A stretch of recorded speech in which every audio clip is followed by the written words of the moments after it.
So I received a pretty interesting question yesterday, and the question essentially was, can a tenant deny a landlord access to their unit? So, under Section 27, Sub 1 of the Residential Tenancies Act, a landlord may enter a unit with at least 24 hours written notice for a specific reason, such as repairs, inspections, or showing the unit to a potential insurer.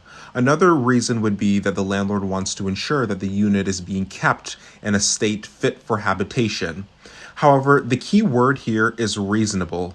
And if the landlord's reason for entry does not fall under one of those categories or is not necessary, a tenant may have grounds to refuse.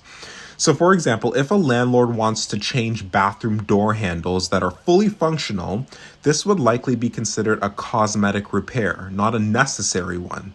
And since Section 27 Sub 1 only allows entry for repairs or maintenance, a tenant could argue that this does not justify interfering with their reasonable enjoyment, especially if they have health concerns, such as being immunocompromised. And in such cases, the tenant may be within their rights to deny entry. And if the landlord insists, the tenant has remedies. And the landlord also has remedies such as filing an N5 against the tenant for interfering with their rights. So in order to really answer that question, I would need more information. I would need more information about what the cosmetic repairs are and what the health hazards of the tenant are, and then we would have to balance it to see what's fair and reasonable in the circumstances.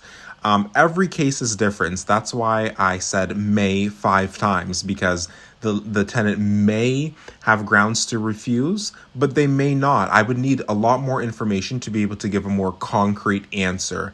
And it's always best to give me a call if you're dealing with this so that we can talk about it together. 905-926-5898.